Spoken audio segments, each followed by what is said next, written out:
বন্ধুরা, তোমরা নিশ্চয় ঈশপের নাম জানো। ঈশপের গল্পগুলো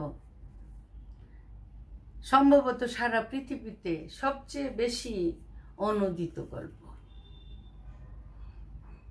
গল্প তো আর ধর্মগ্রন্থ না যে সেই ধর্মের মানুষ না হলে এগুলো পড়বে না।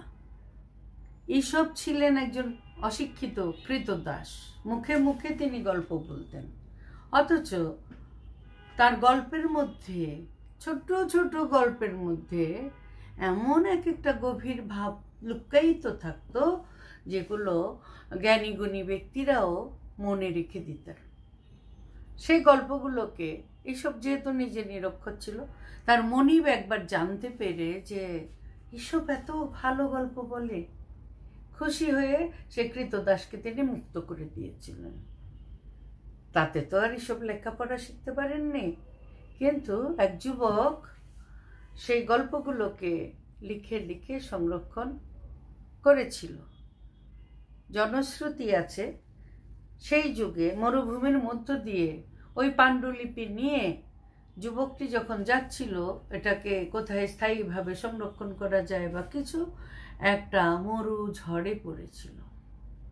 কয়েক শত বছর পরে আরেক মরু ঝড়ে এই বালিগুলো উড়ে চলে গেছে।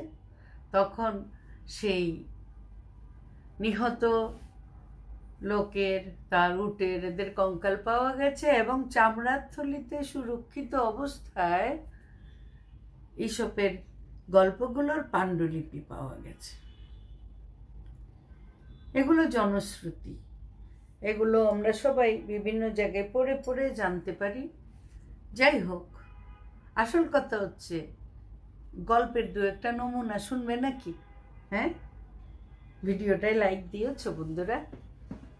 দেখো, আমি যে ভিডিও করছি আমার পিছনে ছায়া পড়ছে, তোমাদেরকে আরেকটা ছায়া দেখাই। এই যে দেখো, এবার কিন্তু আলো বেড়েছে, ডান পাশে অনেক বড় একটা ছায়া আছে, তাই না? আলোর প্রক্ষেপণের ফলে আমাদের ছায়া দীর্ঘ হয়ে পড়ে বা খাটো হয়ে পড়ে, এরকম হয়। একবার হলো কি, একটা নেকড়ে বাঘ কিন্তু একটু ছোট মোটো, ফিগারে একটু ছোটখাটো। সে দিনের শেষের দিকে সূর্যাস্তের কাছাকাছি সময়ে বনের যে এলাকা দিয়ে ঘুরতে বেরোলো, বেশ খানিকটা খোলা জায়গা আছে সেখানে, এবং সূর্যের আলোটা পশ্চিম দিক থেকে লম্বালম্বিভাবে তার দিকে পড়ছে এবং সে পশ্চিম দিকে পিছন ফিরে পূর্ব দিকে মুখ করে যাচ্ছে। তাই তার শরীরের ছায়াটা অনেক লম্বা হয়ে দেখা দিয়েছে, বেশ লম্বা। নড়ে চড়ে দেখে, সে নড়লে ছায়াও নড়ে। তাই সে কি করলো?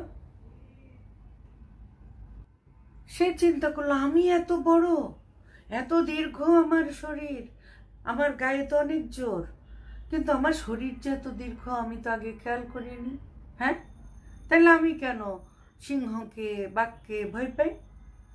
এত বড় আমার শরীর, আমি একদম প্যাচ দিয়ে ধরে কামড়ে মেরে ফেলবো শত্রুকে।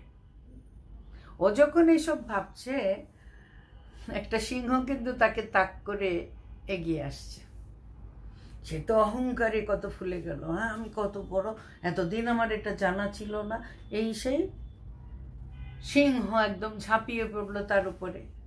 আর নেকড়েটা ওই যে কল্পনায় দেখেছিল তার শরীর কত লম্বা দীর্ঘ, সে সিংহকে পেঁচায় ধরবে, সেই চেষ্টা করতে গিয়ে কি হলো, দেখলো শরীর তো আসলে ছোট্ট, ব্যাট তো পাইল না। তারপর কি হলো, কিছুক্ষণ ধস্তাধস্তির পরে সে সিংহের খাবারে পরিণত হলো। তাই নিজের প্রকৃত অবস্থাটা সবারই জানা থাকা দরকার। কি বলো বন্ধুরা, ঠিক না? নিজের সম্পর্কে, নিজের ক্ষমতা সম্পর্কে ভুল ধারণা রাখলে এরকম অকালে প্রাণ যেতে পারে, পরাজিত হতে পারে। গল্পটা কেমন লাগলো জানায়ও কমেন্টে, লাইক করতে ভুলো না, আর follow button, subscribe button press করতেও ভুলো না। কেমন বন্ধুরা, ভালো থেকো সবাই।